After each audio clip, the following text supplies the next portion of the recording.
I don't think I can name another country's music star that's like anti-NRA except for like Willie Nelson. Eric Church was. Yeah, but he's older, so he's always been liberal. Yeah. He's like the George Carlin of country. If I were to pick a country maybe Lil Nas X. Maybe Shooter Jennings. Big country star. He is country. Y'all know he fought for his country award and he got it. So he's Billy Ray Cyrus was like, "What do you mean you're gay?" Was that an issue? Never with Billy. Have you seen his kids? I don't think so. Yeah. No, all of them. Yes.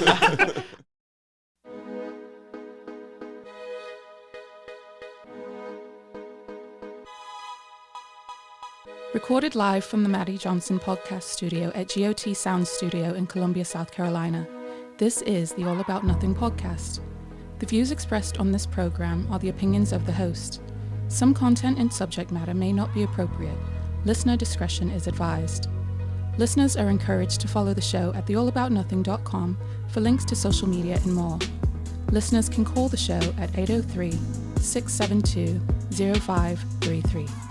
Thank you for listening. All right, welcome to another episode of the All About Nothing podcast, episode 113. 113. Yeah, I was hoping for more of a reaction. That's pretty nice. That's a nice number. Congratulations. Thanks. Built up quite the reserve of episodes for everyone to go listen to. They just gotta go into the vault. And believe it or not, we're still figuring it out. Yeah, that's very true. Yeah, we're actually supposed to be on vacation right now as we speak. Yeah, were we? Yeah. We were supposed to be on My vacation. girl was like, "You told me a couple weeks ago y'all were taking a break for a couple weeks." Yeah. All right, you said a couple weeks ago. So. I was listening on the way here, and that was like the commercial. Hey, we're on hiatus. Yeah, nah. But here comes Matt. We're going in. I like to keep this, pretty. Hey man, I'm ready. Loose. It's like the news. Yeah. Welcome back to the show, of course, regardless of how nearsighted he is, king of all kings, Zach King. Sorry. Look, Would you rather be farsighted? It's like instead of shitting on me, he just farted on me real quick, and he's like, "Yeah, you're still awesome. You're king of all kings." Not to be outdone, the king that hears all, Trent Clark. Ooh, I do hear all and I see it all. Want to welcome also to the show Democrat nominee from District 26, South Carolina House of Representatives, Matt Vilardebo. Nope. Vilardebo. Yes, very good. Where does that come from? The origin state all the way back to like Europe, but my dad is Cuban. Oh, okay. All right. Vilardebo. So, yeah, okay. I will promise not to get that incorrect again. Because It's a mouthful. I rehearsed it. Can I call you Mr. V? You can. Okay, cool. Vilardebo. It's not that hard. First of all, I love the tat. Thank you. I was about to ask him about the bull. Are you a Taurus? See? No, I used to live and work in Saudi Arabia, and I found this out in the desert and took a bunch of pictures and brought it back, and my buddy made that for me. And that is a ram? That is a ram. Wow. Or a goat, whatever. It's awesome. Yeah, that's pretty cool. That is really, really cool. He's the GOAT. He's the GOAT. Hope Mr. so. V. It's there. Before we jump into it, I was going to discuss the fact that contempt charges, or I'm sorry, that the 5 Proud Boys have been charged now with sedition. Correct. And for those of you who don't know who the Proud Boys are, congratulations. Like, I don't know what rock you've been living under, but apparently it does not get serious. Numbers are dwindling. Yeah. They are a far-right, all-male group. I didn't know this. I didn't know you had to be male in order to be. Apparently the name came from an obscure Showtime song for Disney's Aladdin called Proud of Your Boy. That's where the name comes from. And can I also say that Weak. Yeah. The Middle Eastern themed story. only boys can join, but a girl got shot? I'm just trying to understand. Well, that's fair. Cross lady. Also, oddly enough, one of the rules for membership is no heterosexual brothers in the fraternity shall masturbate more than one time in a calendar month. Oh, semen retention. Yeah, or whatever. Well, they differentiated hetero, so I'm sure they were just open to homosexual. Hey, you know what? All our gay members have at it. It is June, maybe. Happy Pride. Month. Happy Pride Month. Oh seriously. My God. Hey, the Proud Boys are supporters. I gotta apparently. I think that rule was made because like they didn't understand that pride and proud, and so they started accepting all these homosexual members. Like, okay, guys, couple rules here. Yeah. Well, that is also going to be a seriously long prison sentence. Good, because if they're not allowed to touch themselves for a month, well, their bunkmate will touch them. Yeah. The January 6th committee, of course, tomorrow night is going live prime time with the hearing. I'm gonna watch it on Fox. I'm just watch the reruns. Not available. I'm watch the reruns. Fox News is the only group that will not be airing it. You don't say. Well, and I imagine Newsmax probably doesn't have room for it either. They were all over Benghazi for like Yeah. Well, what else are you gonna air? Months at a time. Yeah. I'm guessing that I will probably be watching while playing baseball. I mean, the game is on. You know, you can watch some basketball. Will it be as entertaining as the Herd Dep? That's a good question. That's a distraction. That's been a distraction this whole time. Just want to let y'all know you that. didn't get anything out of that? Man, it's been a distraction. I now know. Look how many mass shootings has happened. While that's going on, news is like, Heard though. Yeah. Heard. Did you hear? I do know now who Amber Heard is. So I mean, did we care? No. I mean, I don't think she added anything to Zombieland or. What was the other movie she was in? Aquaman. Called Zombieland. She was great in Pineapple Express. Yeah, she was in Zombieland. She was we keep talking about Did this. she die? Yes, Yeah, she became a zombie. So Hmm. she was the girl that lived across the hall from him in the first movie, where she came over, fell asleep, woke up as a zombie, and he double tapped her with the whatever it was he hit her with. I don't even remember. Probably a golf club or something. He did not look like a golfer. Piece of conduit. You are running for the District 26. Yes, sir. That's exciting.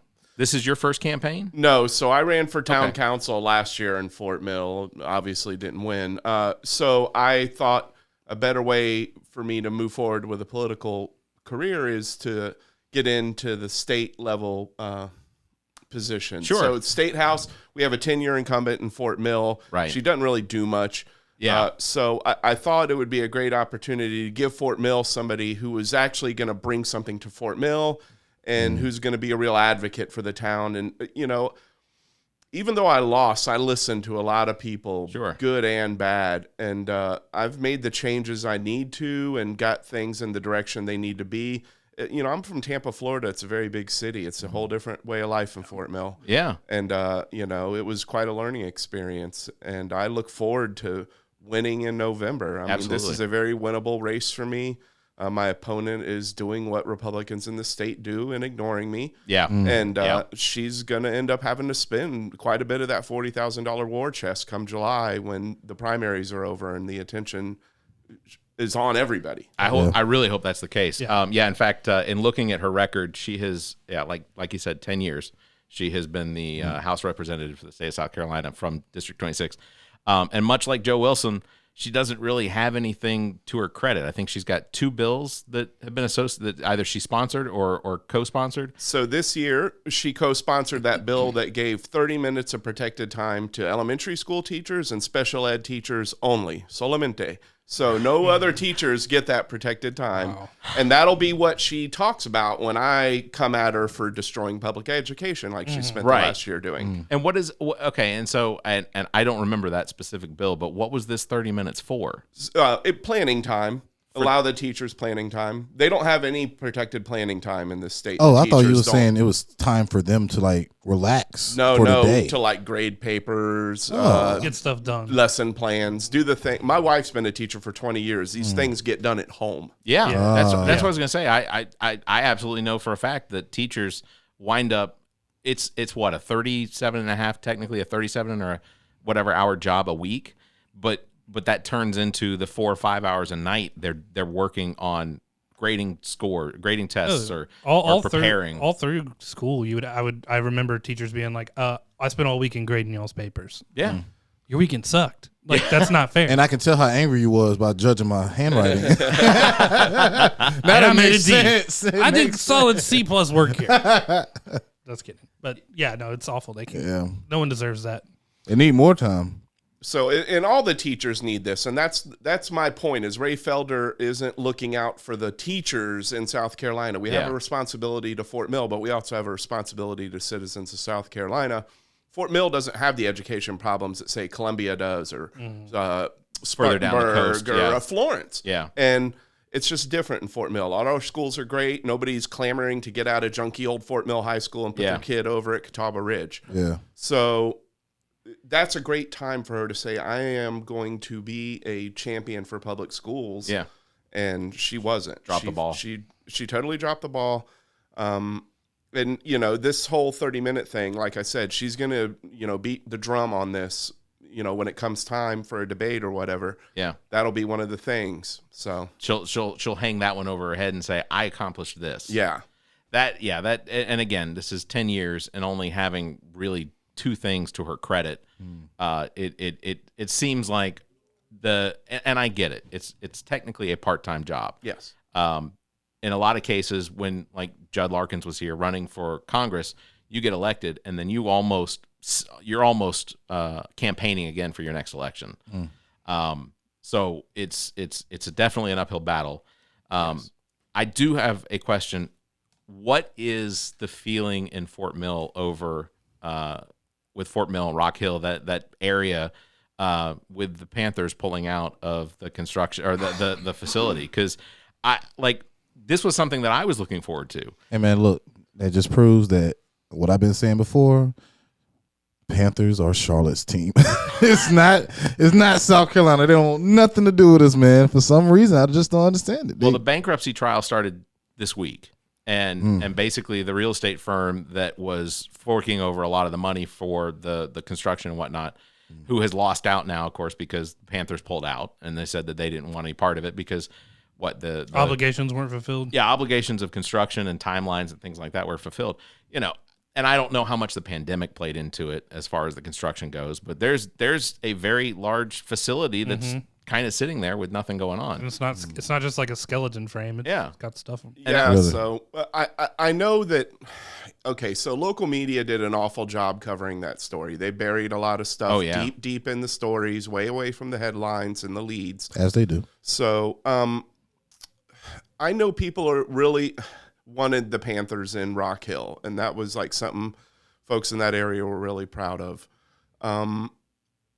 It would appear at first that, you know, the local officials just weren't up to the task. But looking at it now, you know, in retrospect, I would say that the Panthers probably were completely disingenuous in their sincerity. Yeah. It was, you know, it was lacking. That was the impression I got. And we've butchered I-77 through there now. It's craziness. We're creating an overpass to nowhere. All that'll finish. That's federally funded dollars on a federally funded highway. So we're going to see that completed, but it'll lead to nothing. And, you know, a bypass for no reason. You know, other it's than fixing over. Roads with potholes. That's where it was going to be. You know, what do? We raised the building. Do we turn it into the world's biggest Top Golf? Who knows? Yeah, that's a nice water park would be good. Yeah. Hellacious Rec Center. I mean, it is massive. I don't know if you guys have driven up north and seen it, but I mean, this thing isn't little. It holds like 3 practice fields underneath it. I mean, it's enormous. It's a training facility. It was going to be the Carolina Panthers headquarters. And not only that, but it was going to bring jobs, retail jobs, hotel jobs. I mean, it was going to strengthen an economy that's not doing bad anyway. I mean, Fort Mill, Rock Hill to Charlotte, you know, you can tell where the money is. They're doing well. Yeah. Well, Dave Tepper, if he genuinely wanted to do it, he is the richest owner in the NFL by like $2 billion plus. Wow. Yeah, so he could be like, shh. But then I guess it's all, you know, bureaucracy when you want things in return, which I guess that's how you do business. Well, and this is the MO for American businessmen that are billionaires or supposed billionaires, right? About like say 5 or 6 years ago, half this country almost fell in love with a guy who made a career out of swindling Conning people on real estate deals, bankruptcies, and all these ridiculous things. Couldn't even keep a casino in business for crying out loud. While you're the house. So, rappers been using his name in so many. They've been bigging him up. You know, Dave Tepper's just, you know, another con man with another suit on. Yep. And I think that's what happened. I think they got okey-doked by Dave Tepper. And that's the way of it. You shouldn't go courting professional sports franchises. I would say that's like a bad move. Yeah. And that's what Rock Hill was almost like, you know, begging. And it was, you know, be careful what you go looking for when you're scrounging for things like that. So. Yeah. Is there, in your opinion, because you're a huge Carolina Panther fan, you're Vikings. Yeah, I'm a Falcons fan. Miami? No, really. Go Bucks. Born and raised in Tampa. Tampa. Okay, all right. I'd say it's from Tampa. He did. That is true. I guess I did read that. That makes sense. 44 of my 49 almost years living in Tampa. So Wow. go Bucks. That's He's probably like, thank God for Tom Brady. Oh yeah. 28. Yeah. Well, it was 28-3 before it became whatever the rest of the game turned out to be. My son and I love some of my old tweets and Facebook posts that don't necessarily age well. Oh yeah. about the GOAT. You're like, hey, Get down, Tom Brady. that's before he got baptized. Are we at all concerned that Ray Felder's going to pull some of those? Yeah. Ray Felder's going to pull some of those old tweets out My and be security like, settings are tight. That's what I'm talking about, man. Apple said you can't get in here. I've never hated Tom Brady. No, You really couldn't hate on him. Admittedly, before he came to the NFC South, I did hate on him. I just go, he's doing what I can't do. Same thing, Machine Gun Kelly. People hate on him. I Like, won't doing take what I can't do. No, I will not take away from his talent. Absolutely, I will not. I will admit fully, he Hold is on, the GOAT. don't say talent He is talented. because they put ESPN put him in the top 5 talented people. But let me tell you the rest of it. It's Muhammad Ali, it's Babe Ruth, Michael Jordan, and Serena Williams. Yes, Tom Talented? Brady belongs there. Talented Okay, wise, sure. no. Okay, well, Talent, NFL best quarterback, yes. Talented, Tom Brady, man can't catch a pass. We all seen it. He can't run. I will fast admit like- that you saw Subway replaced him in their latest As they commercial should. with Gronkowski. I'm sorry. He belongs on that list. talented, no. Best quarterback, it's a difference. I just want to say Gronkowski can't even complete a sentence, and they put him in a Subway Oh, commercial. we love Gronk. No, in our of house. I mean, Facts. Yeah, why not? LeBron I mean, James he's- should be he's- there, man.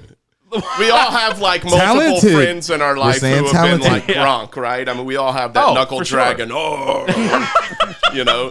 I played football growing up. I remember those guys that would eat bananas with the peel on. Facts. Right after they finished their potato that was uncooked. Headbutting lockers and nonsense like that. How hungry are you? And if you got a problem with that, Chris Tucker. No, not Chris Ford. Tucker. Michaels, Jones, Brown. Thompson, He's on. Philippine. Christopherson. Stop. It's Ryan Clark. Ryan Clark just said today, just to make you mad. He said because he said Chris Brown is more talented than gosh. Michael Jackson. Which, if we're talking talent, Chris Brown is talented in different things. Yeah, it's Martial arts. Michael Jackson. You know what I'm saying? He's like Touch kids. I mean, apples and oranges, man. Wait, were you trying to Punch compare Rihanna what in the Michael face. Jackson was good at, and then he mentioned? Yeah, he's crazy. So He's that's crazy. that's what I put- knew he was gonna do that. That's what put That's Michael what he Jackson does on the all list. the time. I'm sorry. Allegedly? Exactly. Got dismissed. Where there's smoke, there's fire. Yeah. Hey man, look. My kids ain't spending the night. Bye, Mike. Sidetrack. One of the things I wanted to ask you about. So, looking at your Ballotopia survey, or you answered. One of the things that I see over and over is education and how important education is, and I want to discuss education, but I also want to ask, where do you fall on the line when it comes to arming teachers or strengthening or hardening the schools? Okay, so everything I'm about to say, I want everybody to understand, is coming from the mouth of a gun-owning Second Amendment believer. Sure. So, with that being said, I couldn't imagine a worse idea than arming teachers and adding more bullets and guns to a very...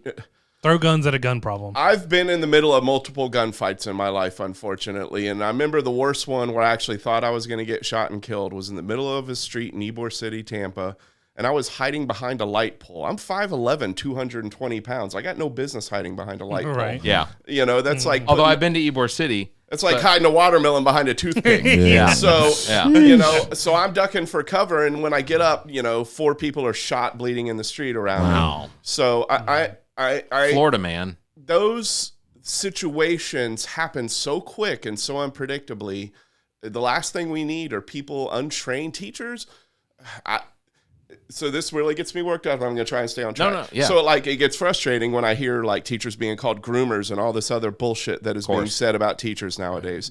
So now you're cool enough with them that you want to hand them a gun and let them defend the lives of these children. So no, I don't support arming teachers at all. I don't think more guns in a school is necessarily the option when it concerns arming teachers. Right. I hear a lot of rhetoric right now that I feel is distracting to bigger issues. Sure, the schools should be hardened, but I used to live in the Middle East for almost 2 years in Saudi Arabia, and these things didn't happen over there. And you can buy an AK on the side of the road over there. Right. Yeah. So, hardening schools, while there's some benefit to that, I don't know if we want to turn American schools into like prisons or jails. Yeah. No, I agree completely. I think the idea of basically, I think what you're asking for is to traumatize your children by saying, this is your school. Pay no mind to the barbed wire. I hope you don't get shot here today. It seems like you're adding like a lot of unnecessary anxiety and stress to, like me, I hated school growing up. I loathed going to school every day. I was not that kid. Right. I remember my son when he was like summer before, second grade year, I was like, hey, you looking forward to summer break? He started crying, telling me he was going to miss. Like, whose kid are you? So, the school, more of that, less of everything else, loving school. I support the common sense gun laws that you hear about people talking about. I support universal background checks. I do support red flag laws. And I think we got to take into consideration the age limits on things too. I don't know if an 18-year-old has the responsibility to buy an AR-15 or any type of that weapon. And I know it doesn't mean assault rifle, so spare me that. Yeah. Right. So just for the record, we're all aware that it means Armalite. Just before, because that's one of the things I get in comments all the time is you always say I bet you all think AR means assault rifle. Well, we're just trying to avoid to go AR style. You have to say that every time. Like I grew up with guns, and my dad hunted. I hunted. I don't hunt anymore. I have Parkinson's, so I can't like hold a pistol really well anymore. So I got rid of my pistol because I'm a responsible gun owner. So. Those are the kind of things I'm supporting. Nobody's talking about taking things from anybody. Right. Nobody's talking about coming after the Second Amendment. Anytime guns even gets mentioned anymore, it's Second Amendment. Come, my cold dead hands. Yeah. Enough. Yeah, and the whole sorry, Barrett. No, you're good. The whole cold dead hands. You're not taking my gun. It's like, okay, that for one, that's not what they're saying. Charleston Heston's dead, right? Yeah, well, we're all in. Okay, he gone. And usually, it's in the form of a buyback program that is discussed and stuff. But say they wanted to take it. They're gonna. Yeah, John Wick, are you gonna stop the SWAT team for know? Yeah, our military is what, nearly 500 and something thousand strong, and that's just the military. That doesn't count the National Guard. The Gravy SEALs are no match for what's going to come take it if it's time to take it. Most of these guys are not battle ready. Right. And it's like out of my cold dead hands. Oh, exactly. You'll be warm, and they'll be like, kick the gun away. So, it's just the dumbest concept that. It gets to the root of the problem if you think about it. They feel invincible or they feel safe with it. So let's fix part of that as well. Listen. If no one's going around with assault rifles, you don't have to, when you get in the movie theater and the movie's about to start, you don't have to look around and be like, God, I hope no one back there is, or go to the mall and no one's going to pop off a shot at you. Or I will not deny, I like going to movie theaters, and I will continue to do it. Admittedly, though, I do make sure that I'm sitting in the back of the theater every single time I go to a movie. And it's not because I'm concerned that something's going to happen. It's just, it's one of those check boxes. Okay, tickets are available in the back. That's where I'm going to sit. Right. It isn't for the hand stuff. I thought you were saying because you were strapped too. I did think you was going to go there. If they're reclining seat theaters, we like to sit in that very first row because it's right by the exit. Correct.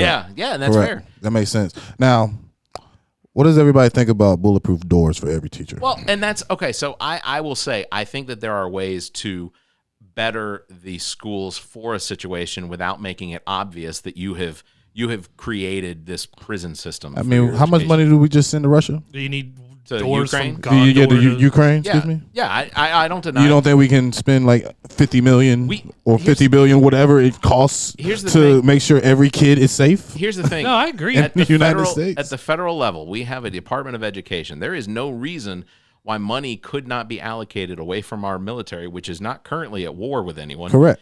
To make them make the doors. Yeah, well, the bulletproof doors. You've been on bases. Oh yeah. So we know the federal spending is out of whack. Oh yeah. That pie looks crazy to me. Mm-hmm. So that military spending, that pie needs to come in quite a bit more.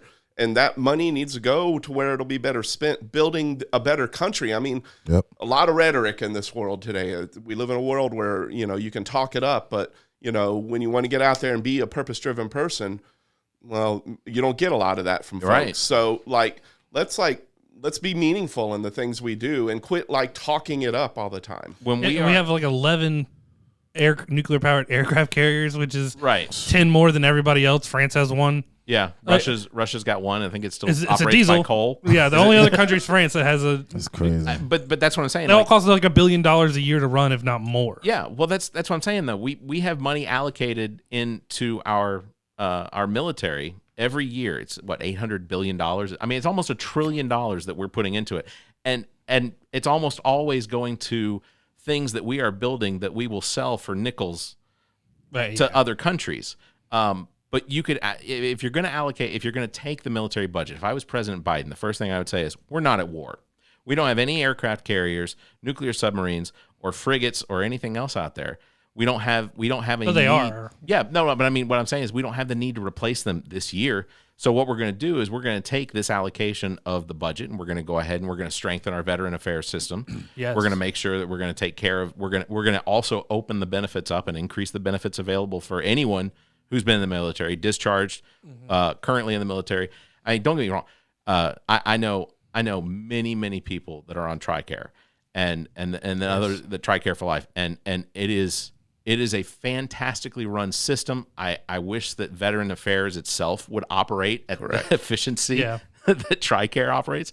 But you could take and allocate that money to better the technology, so take care of the veterans. So that's first and foremost. But then updated hospitals too. Yeah. Like the VA hospitals are like 75 in here. Like what? Yeah. 1975. Like let's get some updated, waiting rooms. Like Jerry. 75 is not too old. No. I mean, Being born in the 70s. I mean, listen. Like Ella Brothers, you go upstairs and there's carpet on the wall. Correct. Some of Why my is there carpet favorite here? whiskeys and scotches have been aged significantly. My house was built in 76 and I love it. Okay? I'm just talking about when it comes to medical stuff. Yeah. Let's kick it up a few decades. Yeah. Let's do that. Well, and as I work on I'm a DoD civilian contractor as an engineer, so I work on bases exclusively, and a lot of the bases have really nice hospitals on base. Mm-hmm. Yeah. But the president literally got taken care of. I wish we could have that available in the VA. And, again, things are really screwed up. If our intention is to make this country great again, whatever that means, let's take again out. Let's make this country great. Right. So let's spend money on the things that are worthwhile and will lead to a prosperous future for this country. Right. Being a war machine.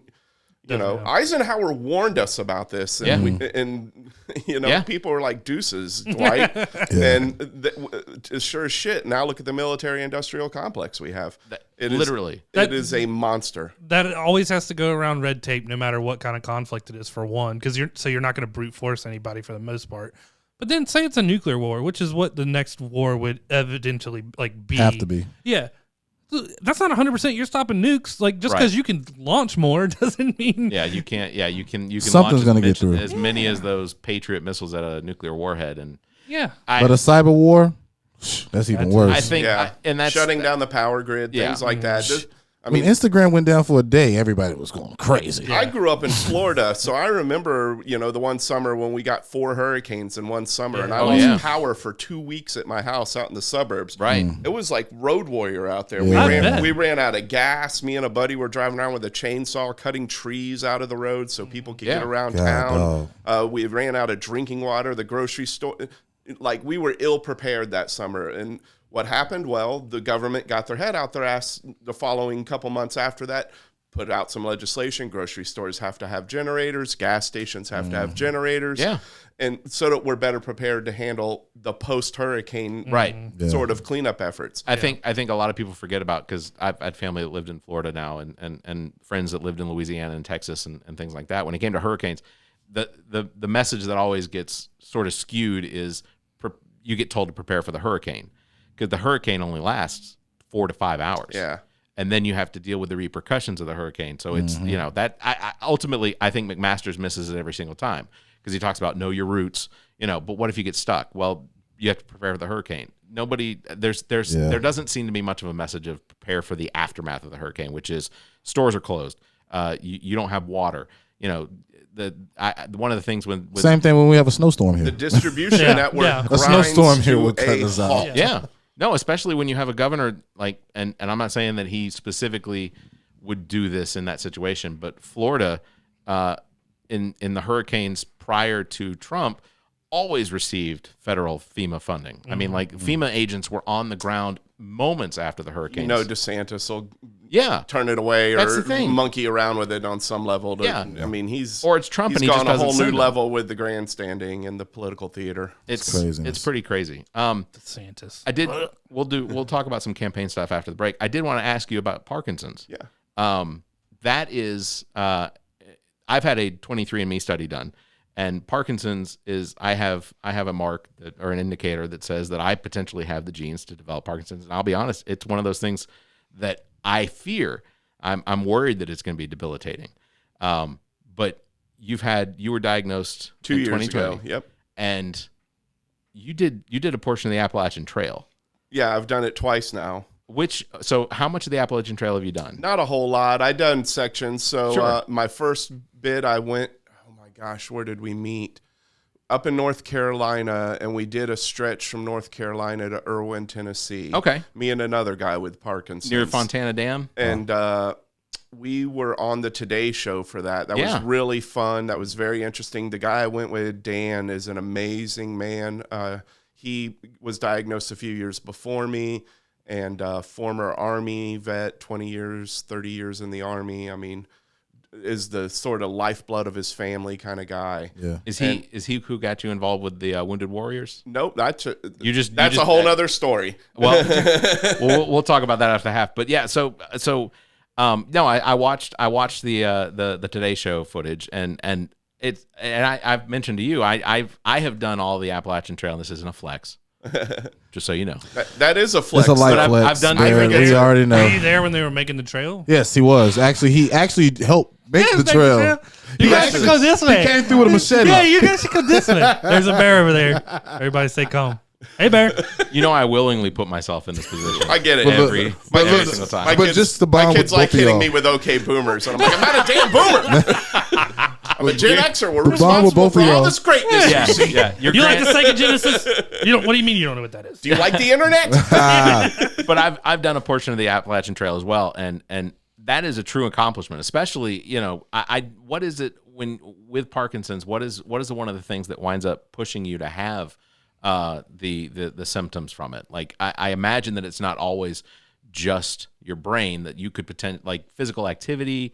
Oh yeah, man, I've seen it with my dad. My dad, rest in peace. My dad died from Parkinson's. Okay. I actually seen like the deterioration of him. Yeah. Like over time. So it was like, it was kind of like, because like you said, it really didn't hit his brain like how it like, but everything else, he would always be shaking. He would always walk a lot slower than what he usually walked. I mean, my dad used to drive trucks like for years and years back in the day. Work nuclear power plant.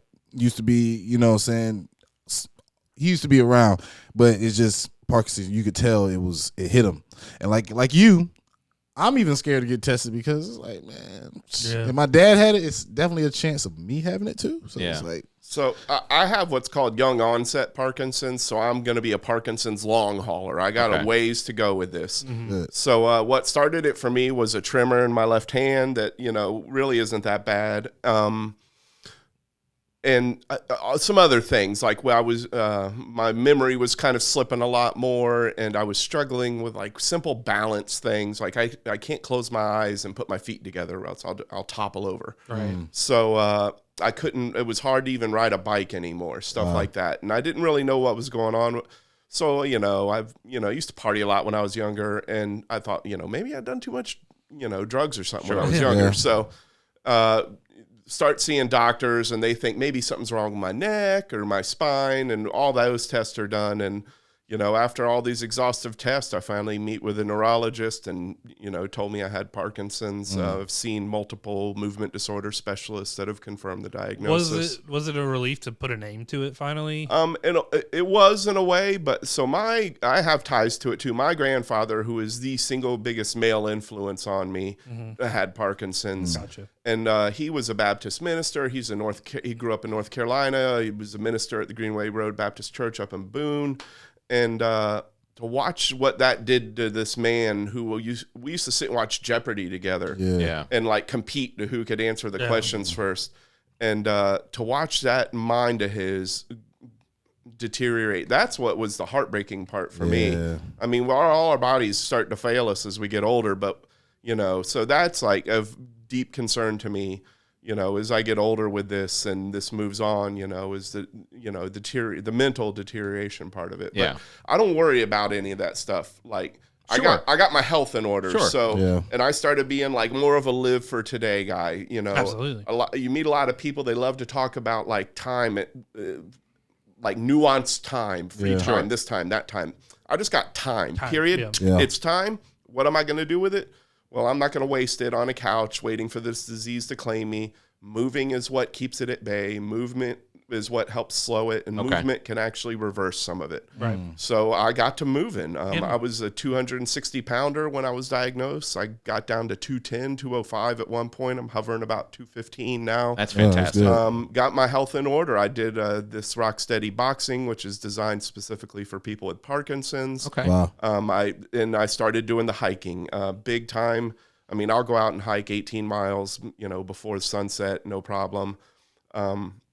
And that has just been super productive to me. Well, That's great. And it also, I feel a lot of people that meet me and have known me for a while have told me, if anybody has been uniquely prepared for this in life, it is you, Matt Vilardebo, because that's great. You have had that life of struggle. Nothing's ever been handed to you, and if it was, you probably slapped it away. So, and it's been a struggle. There's been times, when I'm worried, I feel like I'm dying, but I know I'm not, and it's just, things wear you out and you have your moments. But Absolutely. Yeah, you got to. I want to go kayaking. I saw your video at the canal, and I want to, like, legitimately. Trent, go. When I saw the video of the canal, that was the first question I had. Was I've seen the I guess the strength of the water that rolls through there, and what was the name of the canal? It's the Lansford Canal. Lansford Canal, yeah. Yep. But we've talked about going up there and doing that. The only concern was, do we put in and then take out somewhere else? But that's what you do. Yeah, that sounds great. Y'all got to do that. And Trent, you have to do it. Trent is a big kayaking fan. I see his videos and I get terrified. That would be the third black dude I've met in my life. See what I mean? It's not a lot of us. We know where our strengths are. So. Well, kudos, because it's funny. No, Barrett will bring in his videos, and a lot of them are barreling over. I'll send you a YouTube link. Hey, Trent's is like, I'm out. Yeah. Like, why was he doing? Game over. As soon as I tip over once, it's over. Why are you doing this? Well, seriously though, I think that's an accomplishment, and I don't see it as a weakness at all. I think the way you portray it and just how you show that it doesn't overpower you in your videos, and I think it's amazing. And if that is my future, then I look at you and I say, well, this, I can do it too. Correct. Yeah, and that's what's important to me, is I want to be an example. I want to show people, again, like you guys heard me say it earlier, my actions, right? So I get out there, I do the work, and I show people, hey, this can be done. I'm nobody special. There's like nothing special about me. Maybe my red hair. But, I got no superpowers. I'm not athletically gifted, you have resolve. Maybe I have like a higher sort of mental capacity to handle these things, but again, people can get there. That's not like managing tragedy and trauma is something we can all do. It is, it can be done. And I would encourage anybody, no matter what illness you have, Parkinson's, MS, MD, there's a whole range of movement disorders out there. Correct. Don't let the disease rule you. Rule that fucker. Yeah. So, absolutely. Yeah. Absolutely. That's fantastic. Well, let's take a break. We'll come back after the break, and we're going to get into the campaign more. And Sweet. We're here with Matt Vilardebo for the District 26 South Carolina. We will take a break and come right back. This is the All About Nothing podcast.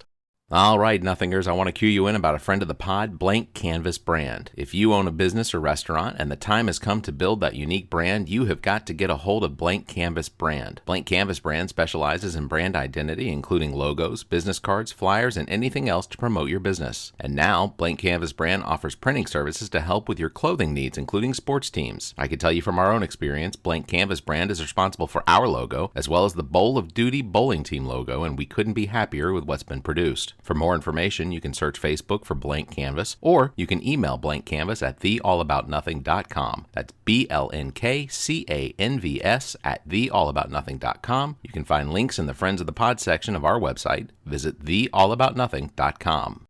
Hey everyone, I want to take a quick moment to mention one of our new sponsors, thepaintedmoment.com. That's thepaintedmoment.com. Check this out. Have you ever taken a photo with your phone or digital camera that would look amazing as a watercolor canvas painting? Well, now there's a website ready to take your photo and turn it into digital painted moments. This is how it works. Visit thepaintedmoment.com, follow the instructions, and your digital photo will be enhanced and returned to you with links on where you can have an image printed to canvas or whatever else you'd like to do with it. We've already got a couple of these enhanced photos hanging around the house, and trust me, you'll love what comes out. Thepaintedmoment.com. Create a painted moment in time from your digital photos. Thepaintedmoment.com. Seriously, check them out today. Thepaintedmoment.com. The most powerful podcast about everything on Earth that is effing weird. The name? That is effing weird. Oh my goodness, such power. For they shall cover everything from cryptids to outer space. Nothing shall be off limits to this podcast. When and where's this beast of a podcast? They shall put on their knowledge onto the airwaves of your favorite podcast sites and release a new podcast every Sunday by midnight. Ah! That is effing weird.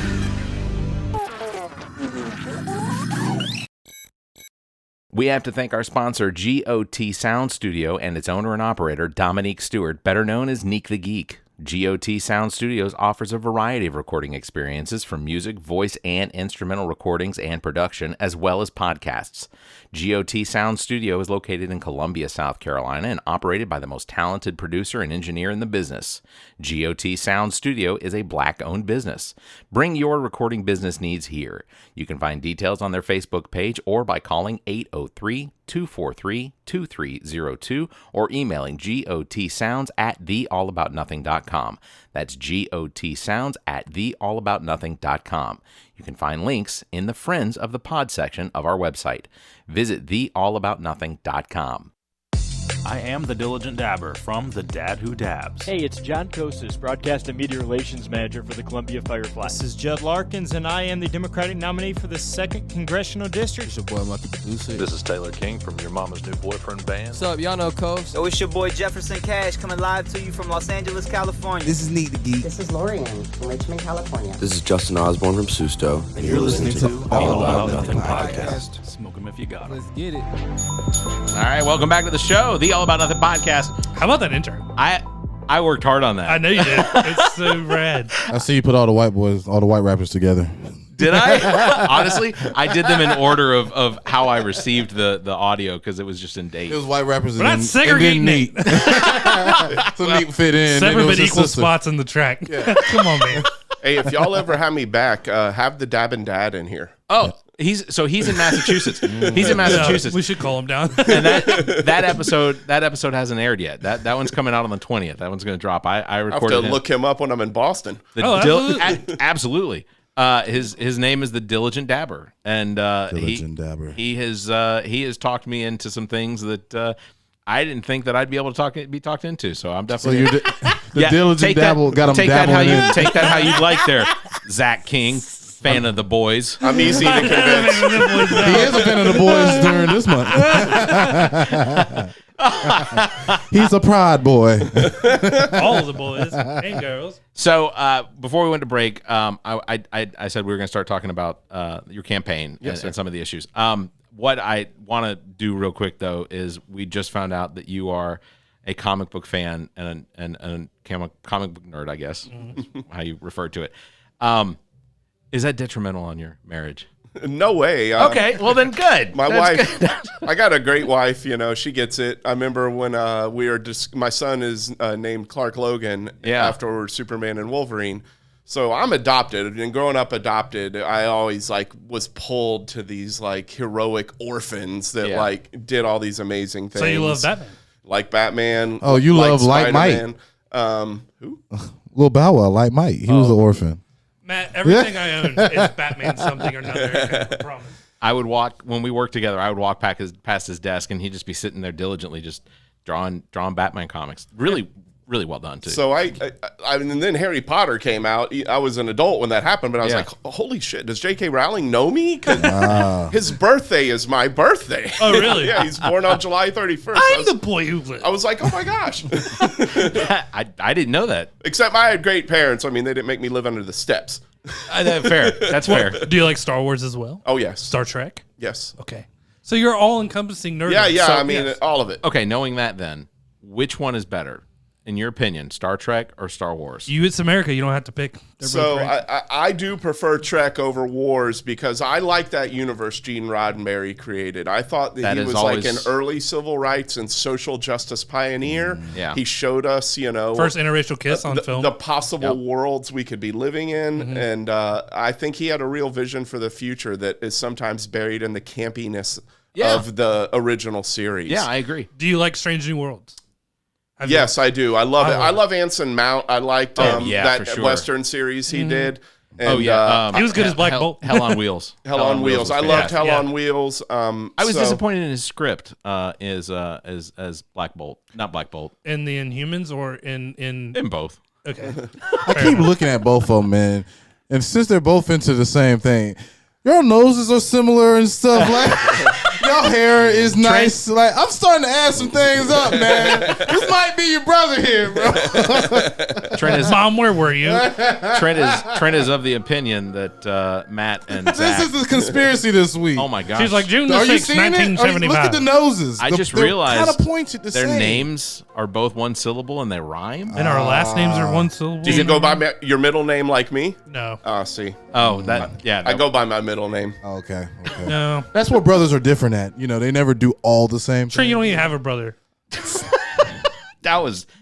He's right. I know. Zach, that was not nice. I don't have a brother. That was not nice. I couldn't.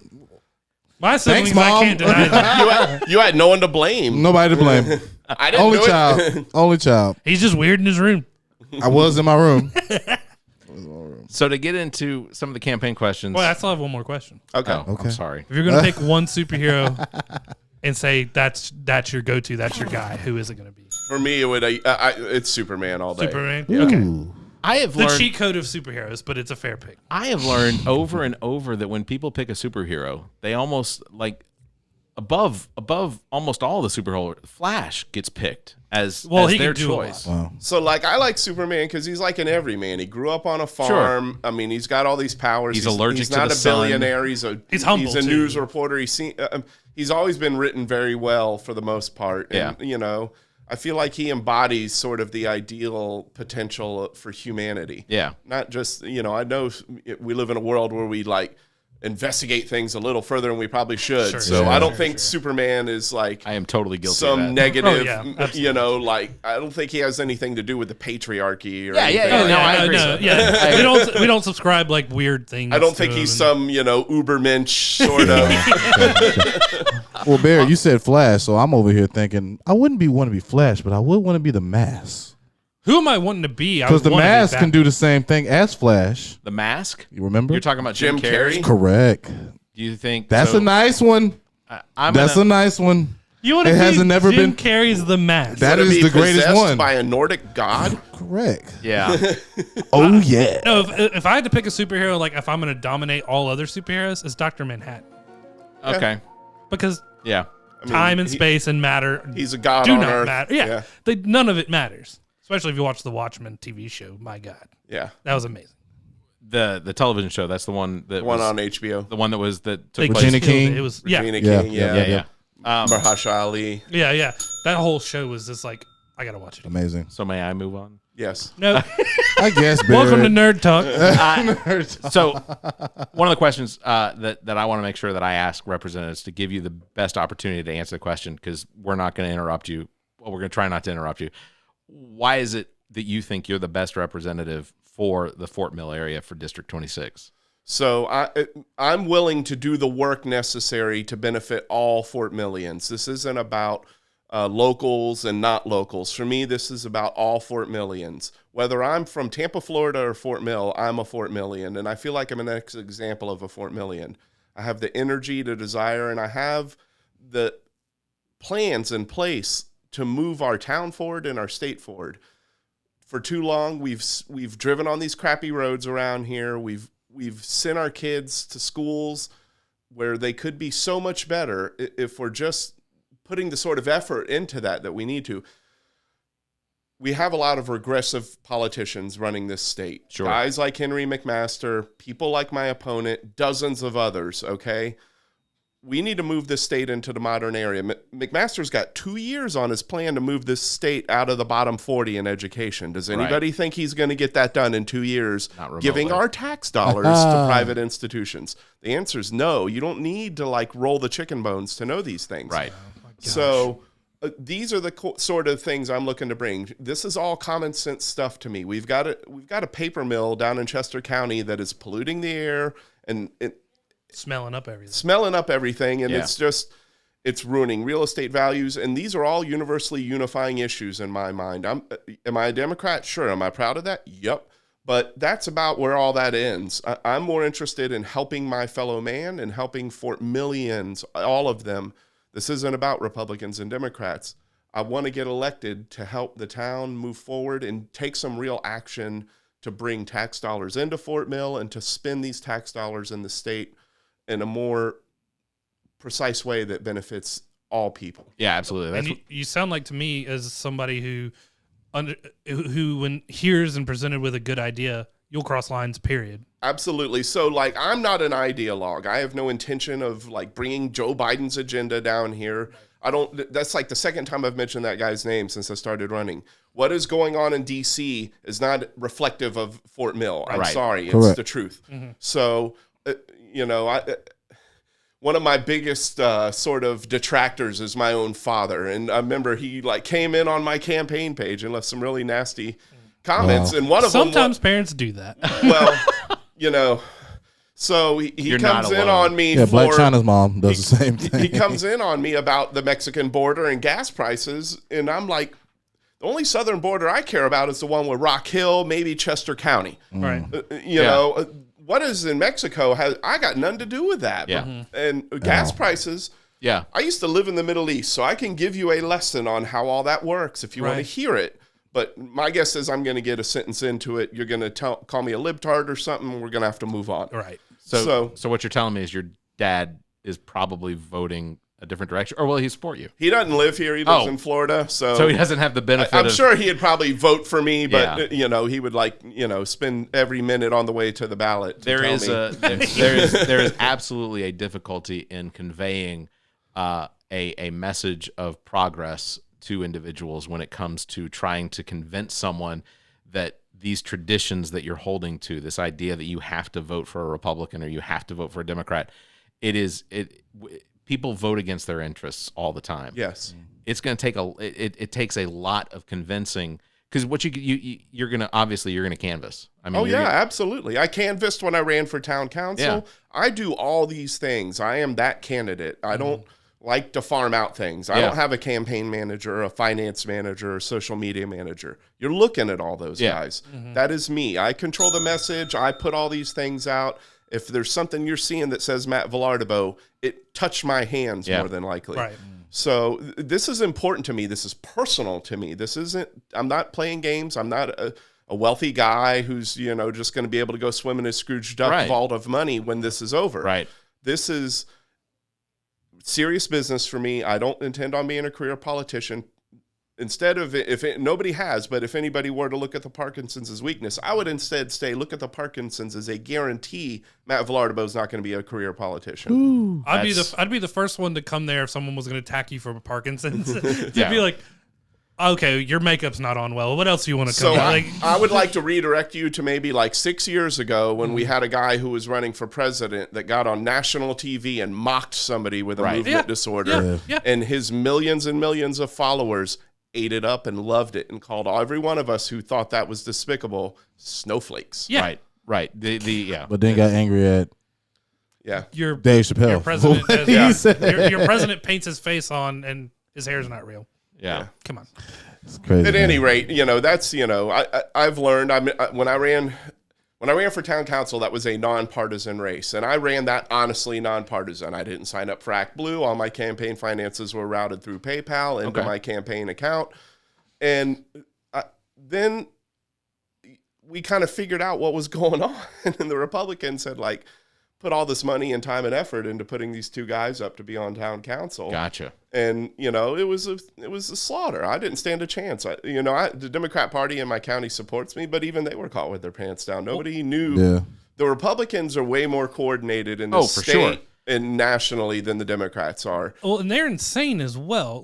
Yes. I'm looking at your shirt, which I'm assuming is a lot of your material is this. Yep. Okay, that's perfect. There's nothing on there that says endorsed by. Nope. So what you see from, I don't know who this person running is, but it's on pickup trucks everywhere. And it says, whatever your name is, conservative, outsider. Yeah. Are you insane? Both of those words are triggering.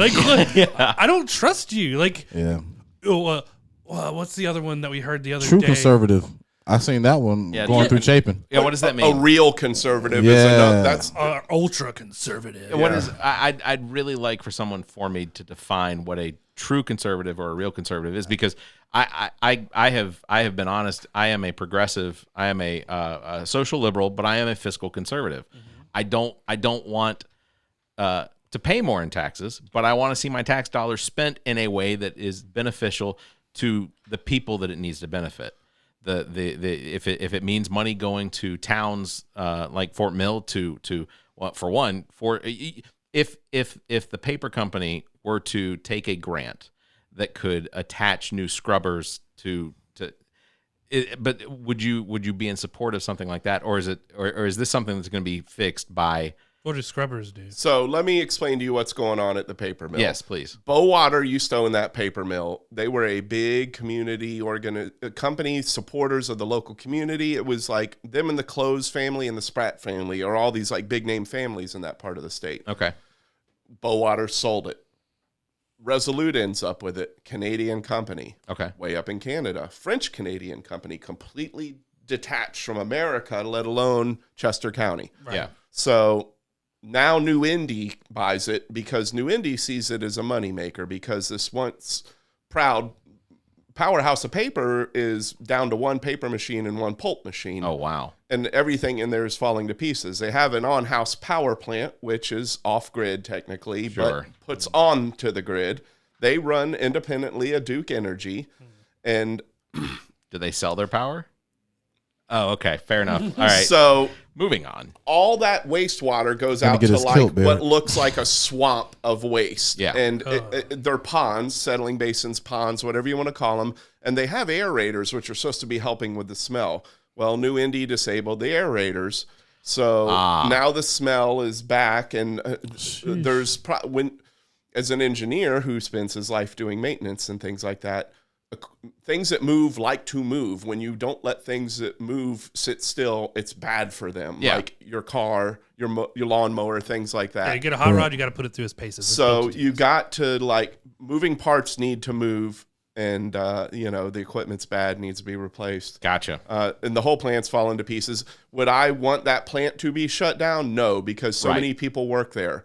But does that appear to be the only option available? I would say if I was a businessman like Bob Kraft and the other owners of New Indy, I'm probably going to be looking at shuttering that plant before I look at putting more money into it. And it has to put a bad name on the Fort Mill area when someone passes by on the interstate and smells it. You're just like, Fort Mill, you mean the place that smells like crap? I mean, it smells like Charleston. Yeah. I remember Charleston has dealing with that same problem with theirs. I'd never had smelled a paper mill before, and then I worked in Raleigh for a CarQuest. And I used to ride out with truck drivers when they were temps. And I remember I was riding with this guy, Junior, and I looked at him, I smelt just crap. And I was like, what? And he goes, I know what you're thinking. Old JR done crapped himself. I did not. That's a paper mill.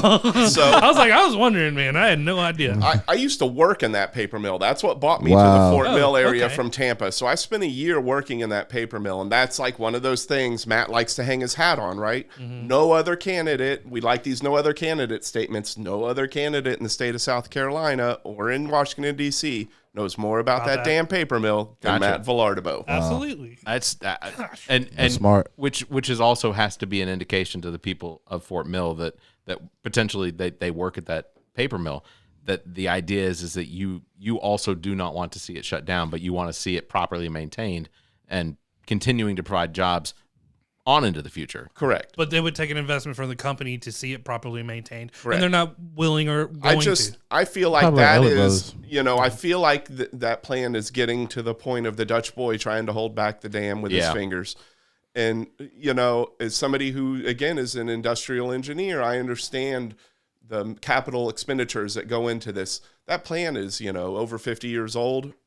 I just don't see, it's already a Superfund site. It's already been declared. We know, so let's just, in a way, it's almost half dozen of the one, dozen of the other. Let's keep it running, keep people employed. What kind of Democrat would I be if I'm going to take jobs away from middle-class Americans? Mm-hmm. But also, this thing is a damn polluter. It's right on the Catawba River. Right. You like seeing that video of me kayaking the Lansford Canal and those spider lilies. That water runs through there. We're one bad release. Yeah. From lots of problems. Yeah, that's one of the things that we have issues with here on the Saluda River is that if it rains hard enough, there is a sewage recess pond that if it rains hard enough and it overflows, it literally overflows into the river. And when it overflows into the river, of course, then you get warnings for weeks about plumes and things like that. Chloral fecal form bacteria. Yeah, and you can't. And while you can something going on with Columbia water right now, ain't it? I haven't heard. Yeah. We've been getting this Facebook and going crazy. They're saying people from Flint are complaining about our water. That's how bad it is. That's an accomplishment. Damn. Correct.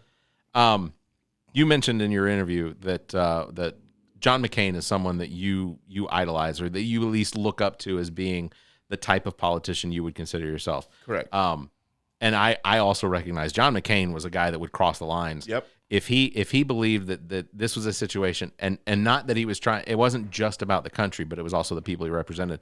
If John McCain believed that something was going to be better, that was going to do something well for not just Arizona, but the entire country, he would cross the line. He would work with the Democrats. He would sit down with them. That is something that at the state level doesn't happen very often. Nope. That is a very difficult thing to do. And I'm inspired by the idea that you want to do it. And I would hope in all of your canvassing and going out and meeting with people, when that gets discussed, do people look at that and say, you're just somebody else that says that, or do they actually acknowledge that this is something you have a passion for?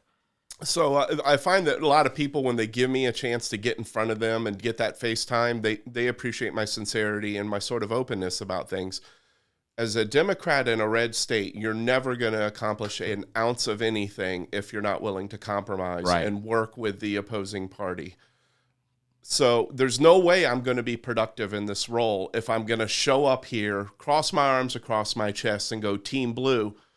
I'm going to be bounced in 2 years. Yeah. And I'm going to break every campaign promise I ever made. I feel like I've been very consistent in my message delivery from day one, and everything I say and everything I do, you're going to find words like compromise, reach across, work with people. So, again, I'm looking to compromise not on like high value issues. I'm not going to sit here and compromise with the Republicans on removing gay marriage at all. But I am going to work on a compromise for, let's get some red flag laws at a state level. Let's fix that 18-year-old gun buying age in this state. Yeah. And I think that's one of the things that people like when you watch the mainstream news, like one of the things that you hear over and over is the responsibility is on DC. Like when it comes to gun laws, it's not. The states are the ones responsible. States can do a ton. Yeah. The feds control a lot, but we know at a federal level, all that runs different. There's so much more at play up there. It really is no longer about what's right, what's wrong. There's so many like little variables at play, and a lot of it's tied to money. Yeah. So at a state level, don't get me wrong, there's the corruption, there's the money. We've got a lot of grifters in South Carolina, but we're a state, we're a little more insular. South Carolina is a very unique state. It's, I look at us a lot like Louisiana as far as our uniqueness goes. Yeah. So I always thought that as well. That's funny you bring that up. I was thinking too, and feel free to cut me off if this is already a thing and I just don't know about it, but there should be like a dedicated channel or something like that where they just air like local candidates. Because I think the big problem is when people are told that DC controls everything, they listen to certain mainstream news and stuff, they're like, oh, it is all the president's fault, or it is all this, that. And then you go to vote, if they vote for local politicians, they don't know who they are, or they don't know who they're voting for, or they'll know one and not know the rest. And I think that if they had like just like a channel, or even like some publicly funded something, whether it's on the internet or on the TV, that just shows you here's who's running. Yeah. And it gives them what it usually is? half an hour of time. It's gonna be cliche, but it's usually parades. Parades, yeah. That's usually how you meet true. most of your that's your the thing. candidates. You need something more tangible. Labor because in Day, a parade, that's whenever Chapin Labor Day parade. It's like 20 candidates handing flyers out there. You know what I mean? You can't break any of that down, right? You're like, well, the guy who had the big blue sign gave me a big old sucker, and then the guy with the red sign gave me a Tootsie Roll. But what it is smart, having that same parade, but just have a candidates parade. And then at the end of the candidates parade, each person can go against their opponent. Live stream it. We used to call those debates. But at the end of the parade, do a debate. Well, that's what I'm saying. I feel like it's a South Carolina thing in a way, because I know in Florida you were always seeing debates. I mean, even your like county commission candidates were getting time on like the public access channel for the county in Tampa to like say it up. They would have a candidate forum or a debate or whatever.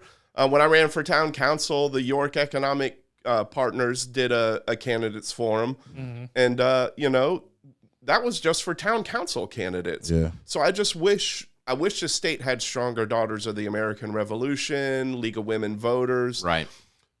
We've seen it in the Democrat Party in this election. These caucuses, well-intended, want to try and have debates. Well, they're inherently flawed in that, because the caucuses here are kind of wild, wild west. They're, lightly affiliated with the Democratic Party at best.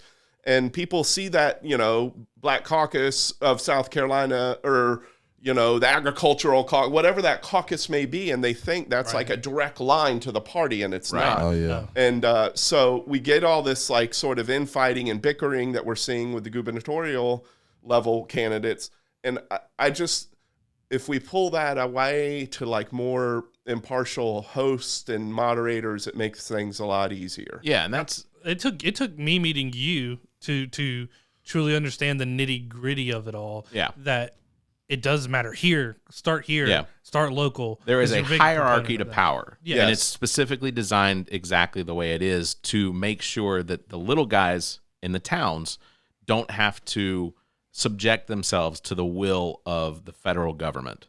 So this idea of a tyrannical government, well, our system's already designed that you don't have to worry about a tyrannical government, because town will always have the ability to decide for themselves over the county. Correct. The county will have the ability to decide for itself over the state. The state has the ability to decide for itself over the federal government. And that's how it falls. It's a pyramid. And the top is the smallest to the bottom.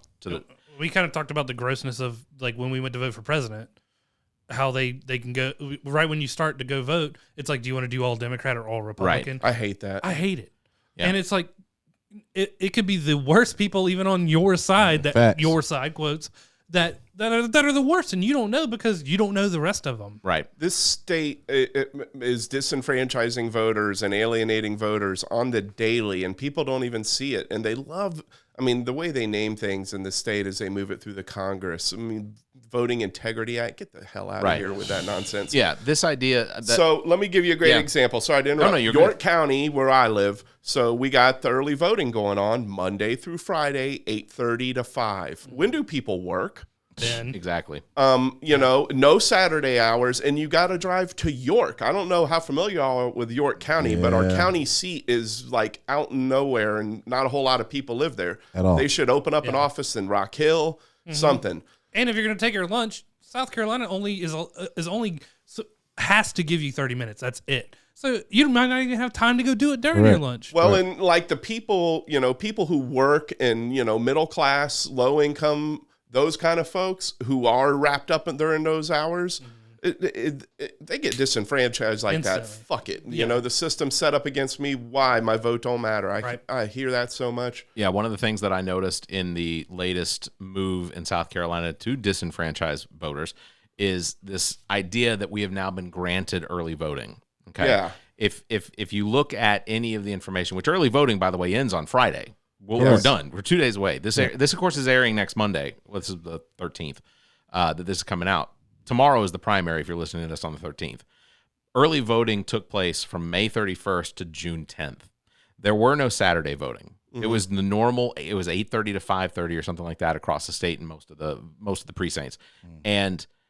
But in most of the precinct or most of the counties, it was only in one location. Lexington County, where I live, literally, you have to go into the middle of the county. So if you wanted to vote, the idea was they were going to give us the opportunity to have 6 locations open all over the county. I heard her talking. The lady, she was like, it's going to be too expensive. Yeah. So essentially what happened was, one, the county didn't know if they were going to have to pay for poll workers every single day for this, or whether the state was going to pay for it, and they couldn't get an answer because they pushed this early voting bill through, this integrity bill through so quickly, and it fell so close to when the actual early voting was supposed to start. But what they did was they also decreased the amount of time for absentee voting. And in South Carolina, I don't care who you are, whether you're Republican or Democrat, and you complain about early voting, the absentee voting.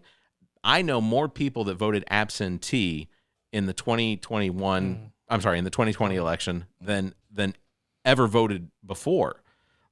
So they decreased the amount of time available. So in order to get your absentee ballot, you had a much less time, and then you're having to count on having the mail send you your ballot, and then enough time for you to send it back. So basically, it was turkey shoot. You had to do it. It was just that quick, and people looked at it. It was like, oh, they're allowing early voting in South Carolina. But you had early voting. Yeah, you had early voting via absentee. But it was so difficult. They tried to make that as difficult as they could for you to get that absentee ballot. People looked at the absentee ballot or the application for your absentee, and they're like, "Well, I don't fit in any of these columns. How did it? Just pick one. It doesn't matter. Yeah, you don't have to prove. They're not going to call you or show up and be like, "Sir, could you show me your debit card for this day?" Correct. Where do you fall on the legalization of marijuana for recreational or medicinal use? So I am 100% for the full legalization of marijuana at a state, federal level. And as a Parkinson's patient, I need access to all the medicine available in the world to treat Parkinson's. And marijuana is a very useful medicine with the treatment of Parkinson's. It has a body calming effect, and it allows for the tremors to come to an ease. It helps ease your mind, helps ease you to sleep, and it, stimulates your appetite. The pills I take a monster load of meds every day to control things, and they crush my appetite. That's another reason I've lost so much weight recently. So I got to remind myself to eat sometimes. It'll be 5 PM and my wife will be like, you look dreadful. Yeah. Wow. And you're dragging your left leg. You haven't eten, have you? And I said, oh shit, I have not eaten. I just had 2 cups of coffee. Yeah. And it's like, oh wow, let me eat. So Starbucks. No, I make my own coffee at home, man. Hold on. Let's think of it. Hold on. I'm go old. any further. Hey. He mentioned Starbucks. That's only because my girl goes there. Man. Oh, okay. That's I hate Starbucks. Me too. I hate it. So, I'm a bit of a throwback of a guy. I mean, I may be a modern guy in a way. I'm not a knuckle dragger or toxically masculine in any. But you're like, I like coffee. I like it black. I make it in my house. I like manly shit too. I mean. So you're a cappuccino guy. You do all that. Yeah. When you put the cream on there, you put a little leaf. Can you do a leaf? No. Oh, okay. Bro, I don't even know what drink to order to get the leaf. I prefer a picture of my Boston Terrier Bowie. If we go to Starbucks, I just ask my wife. She's like, "You want anything?" I was like, "What are you getting? Is it good?" She's like, "Of course." And I drink it, and I'm like, I call them coffee milkshakes. I won't be coming back. Just get the pinkety drinkety. But I could not imagine drinking that to start my day. Oh no, there's no way. I mean I don't like sugar. Breakfast I struggle with. in general. Yeah, Like, I do too. usually I'm a 2 cup of coffee guy, and I'll eat an early lunch and. Coffee. How do you take your coffee? A little bit of so I do enjoy the Cold Stone Creamery sweet cream coffee creamer. Okay. I didn't know that existed. That oh sounds man, really it good. is amazing. Okay. All right. But if I don't have access to that, just a little bit of cream to take the black out and a little bit of sugar to take the bitter Barrett away. likes a little bit of brandy in his. This is to start the morning. I'm a big. This is water not guy. for I don't public drink knowledge. coffee. No, in all honesty, the place I used to work, I literally would take marijuana butter and put a little bit of in my coffee every day, literally just to get through the day. Yeah, I mean, it was RSO oil in your coffee is really nice. Yeah, I just knew the interactions I was going to have that were going to require for me to be of a mellow state before I said need something. to be high for this. I don't like coffee unless it's cold. I'm not a big hot drink. Oh, you're a person. cold brew? Yeah. So my wife bought the thing to make nice, tasty cold coffee. She doesn't make it, and I'm like, I don't even know how these things work. So I use a Keurig, but I have to get these special pods. They Oh. can't be the plastic ones. They make Trader Joe's makes some that are paper. Shout out to Trader Joe's. And some other companies make some that are paper because Yeah. to me it tastes like that plastic. Yeah. So, but I don't those like the paper idea. ones, man, it's just so good. I have a Keurig that actually has a full 12 cut pot that's attached to it. So I got a Mr. Coffee. Mine's a Mr. Coffee cake because I refuse to buy their DRM. I don't blame you. I don't blame you. Brewer now that forces you into those cups that they're approved. So it's ridiculous. Marijuana, recreational, medicinal use, both. Yep. What about decriminalization? Decriminalization and expungement of records for misdemeanor marijuana crimes. We have my stance is as long as it's nonviolent crimes. Yeah. I mean, I got arrested when I was 20 for misdemeanor marijuana possession. How much? Misdemeanor, 3-4 grams of Okay. marijuana. So that's stuck with me my whole life. Yeah. Correct. So so stupid. I have a certain level of government clearance that allows me to go to bases. Before I got that, when I was base hopping, getting day visitor passes, Fort Knox wouldn't let me on base because of a Mr. Mayor. And they're like, "Could you explain this?" I said, "It happened in 1993, man." Everybody was No, smoking. I can't explain that. and if you have federal government clearance and then get in trouble with it, your shit can't. Yeah. Your name's mud. You're blacklisted. Yeah. My answer to that would have been, duh. I mean, it's so extreme. Yeah. It's like, what'd you do? I smoked a joint just out of nowhere. Yeah, I was standing on the side of the road with some friends burning one, and the cop rolled up on us. Yeah. And at that point, what's the point in throwing it away? So, I was caught, and, I spent a night in jail and went home and, got a slap on the wrist, paid a fine, and, for the most part, my record's great. Most places don't go back more than 5-7 years on your background checks anymore. Guarantee you that the county would make so much more money in taxes if they just went ahead and legalized it, allowed people to grow it. Our roads would be nice. If they just nationally legalized it and didn't give it to the states to do, well, that's the problem. It would, If we could decriminalize it at a federal level, these dispensaries could bank. Yeah. Correct. Right? You could research it more. You could. Most of them in the recreational states allow you to use your debit card, but you'd be able to use whatever you want. You could engage in actual commerce. Yeah. Right? Yeah. And you're talking about a deficit. That thing would start whittling down pretty damn quick. I even supported this BS measure for medical marijuana that they had in South Carolina because it would have directly impacted me because it would have given me access to concentrates and edibles, which is better than, the alternative. Then you had the Karens up there were like, my son did marijuana one time, did heroin 5,000 times. Yeah. It's like, dude. Yeah. Shit. I mean, but some of the violent offenders on meth. But some of the violent offenders, they got there because maybe somebody was trying to rob them for their weed. I don't disagree. I don't disagree. That's usually how it happens. Yeah, that's exactly. If you watch First 48, they'd be like, if it's over marijuana, it's usually somebody dying over it. Now I'm in or trouble trying to because I was a steal better it. shot. Yeah. No, I get it. You know what I mean? One of the last That's things. absolutely right. One of the last things I wanted to ask you about was in the Fort Mill area, and one of the things that I hear come up at the legislative level here in South Carolina is discussion about casinos. In your area, is that something that comes up very often? I mean, not really. I know that the Catawba tribe has wanted to open a casino in that area. I don't understand this hang up anymore in 2022 with Agreed. opening casinos and gambling. I mean, I get it. The right? Ozarks. Follow the money. Right. Yeah. Yeah, of course. But at any rate, yeah, I mean, let's do this. I mean, sports betting, all of it. Yeah. Why not? I mean, we're not trying to turn South Carolina into Las Vegas or erode the great moral values of this proud southern state. You know, nobody, but that's not what's happening, right? And people need to hear that, I feel. There's folks out there who that is a legit concern for them, that we're trying to erode their traditions and values. That is not what we're trying to do. We're just trying to get liquor on Sundays. And if you're not gonna legalize it, oh man, if you're not gonna legalize it, I don't want to hear another GoDaddy commercial or DraftKings. DraftKings. That's all you hear now is DraftKings. Like, dude, you literally have sports teams that are owned by the DraftKings. That's a big thing. Essentially that's the thing is in South Carolina. I mean, Native Americans were treated horribly. Yes, and to put it lightly. And to allow for it, and black people too. I mean, I'm not gonna say I saw your face. I had to let them go. I wanted to let them get because they did. I mean, listen, they brought the slaves into Charleston. We know this. Exactly. Yeah. That goes without saying. But yeah, stay on them. But I definitely believe that there are ways to allocate some sort of the transfer of wealth into groups like the Native Americans and to allow them to go ahead and build, if they want to build a casino on their land. I don't think, especially since it's technically not South Carolina's land. Yep. I don't think that the state legislature should have the ability to stop that from occurring. They should not.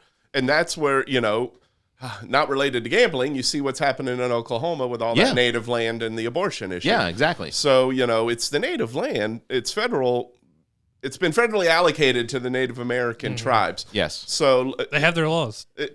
Technically, if it was me, I've driven through Cherokee. Those are nice casinos. Exactly. It's not like they're nice. Garbage casinos like these ones you see like out in the middle of nowhere, Arizona. Right. I don't know if y'all have been to Arizona. That one in New They Jersey. got some weird tribal casinos in that state. Correct. And, let's make a couple of these palaces and make some nice casinos.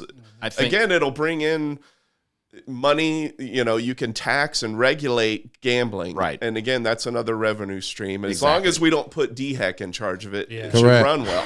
Correct. That is a fact. Well, let me ask him one question since he said he's a wrestling fan. Give me your top 5 wrestling fans. I mean, from the WWF, though. Oh, WWF. Oh, Yeah. boy, man. The Rock. Okay. Stone Cold. Okay. Macho Man. Okay.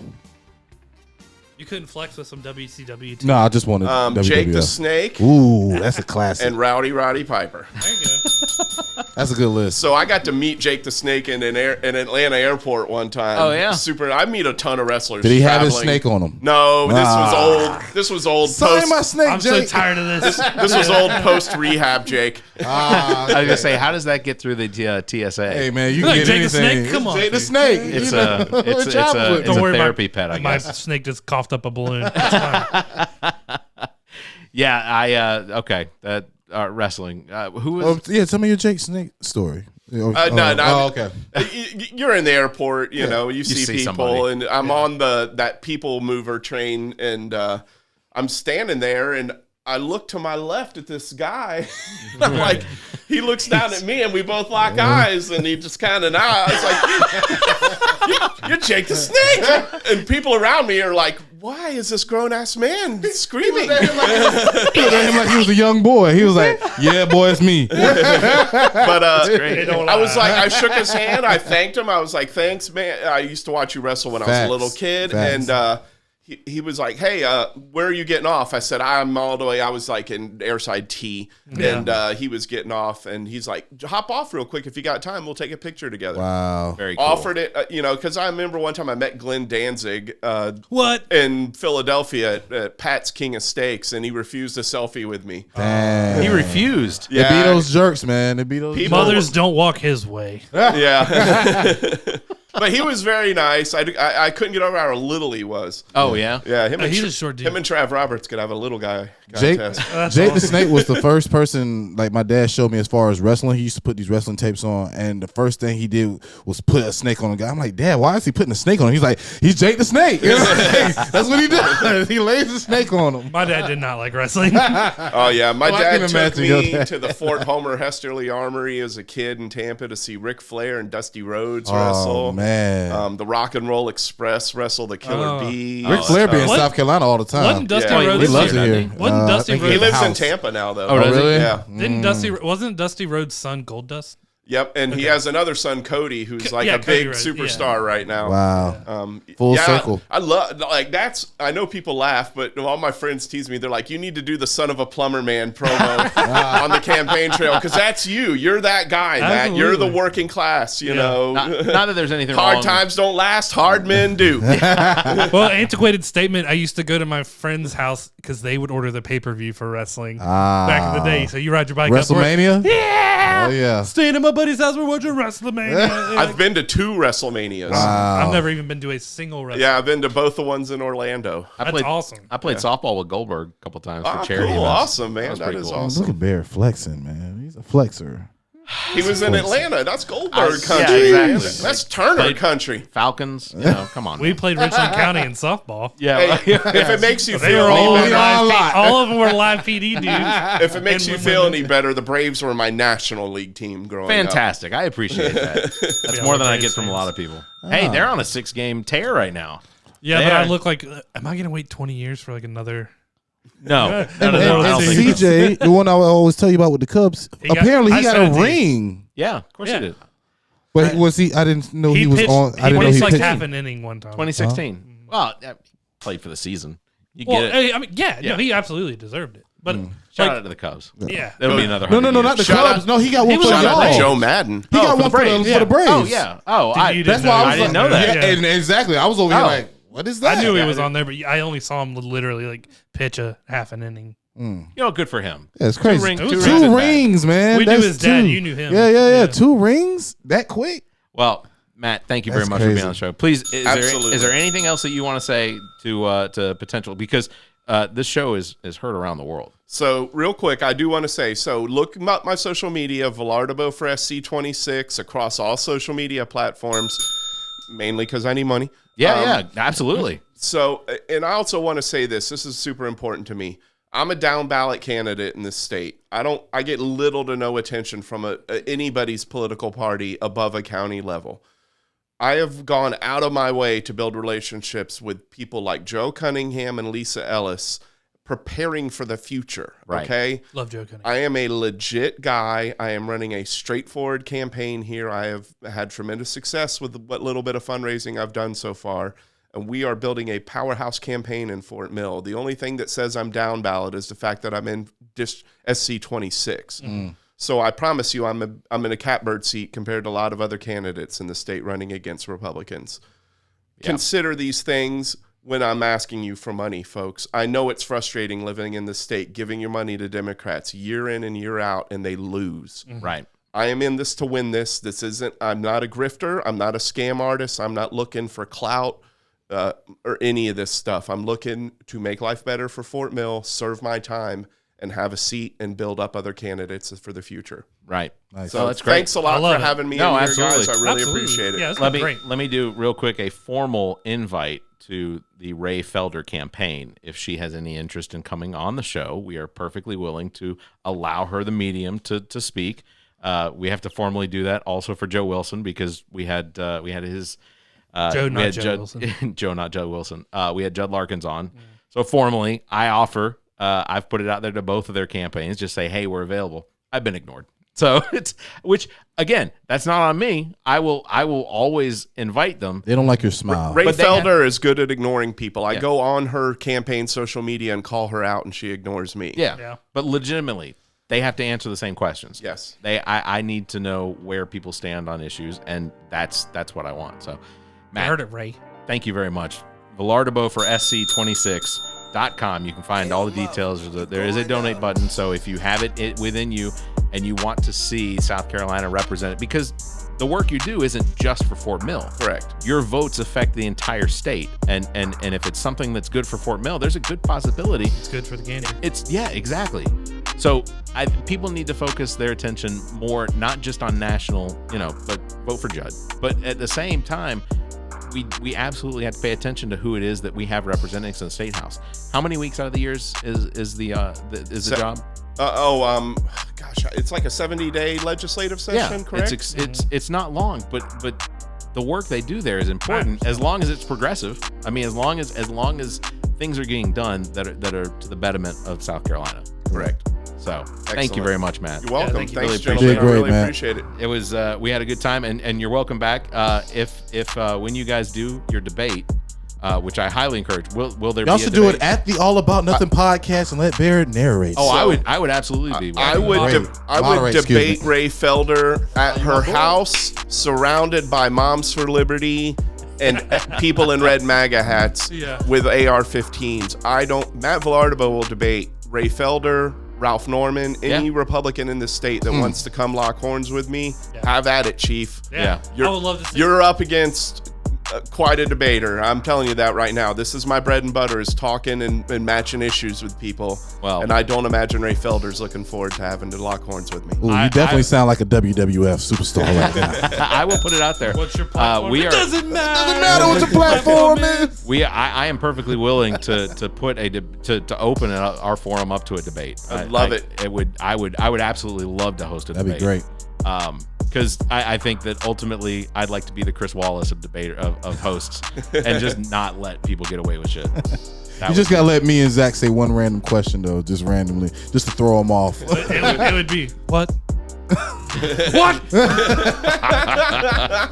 Again, Matt, thank you very much for being on the show with us. Very much appreciated, and we look forward to seeing you again soon. Excellent. Absolutely. Thanks a lot, gentlemen. Thank you. As always, thank you, Neek the Geek, engineer and producer, owner and operator of GOT Sound Studio. Check out details on how you can utilize his talent and production expertise at gotsoundstudio.com. Thanks to Muff the Producer. You can follow him on Instagram at Muff the Producer. Thanks to Shiana Rivers for our intro and outro. Follow her podcast, Who You Callin' Holistic. As well, thanks to Trent Clark, aka DJ Lonzo, currently entertaining the main course in Columbia, South Carolina. Saturday nights, make sure to go by, have a good time. You can contact Trent for all your entertainment needs. Trent at theallaboutnothing.com and on Instagram at TheRealDJLonzo or by phone 803-262-7982. If you enjoy the show, consider becoming a patron by visiting our website and clicking on the link at the top of the browser. That will take you over to our Patreon page. You can find details on how you become a supporter. You can check out our benefits there or just consider a donation so that we can continue to bring you this nonsense. We enjoy doing it. We enjoy you enjoying it. As always, you can follow us on Facebook. Just search for All About Nothing US, on Twitter and Instagram at AAN_pod, or find links to all of our social media and available podcast platforms by visiting theallaboutnothing.com. If you'd like to be heard on the show, you may call and leave us a message, 803-672-0533. If the time between these episodes is too far apart, you can fill that time by checking out our partner podcasts. Zach and I host What the Pod Was That with Carrie Simmons, available on most of your podcast platforms. You can visit whatthepodwasthat.com for links and details. Carrie and Chrissy host Status Macabre on most of the podcast platforms as well. Find details at statusmacabre.com. As well, you can check out our own DJ Lonzo's Top 5, hosted by Trent Clark, available on most of your podcast listening platforms. Till then, everybody stay safe. Hey, remember tomorrow,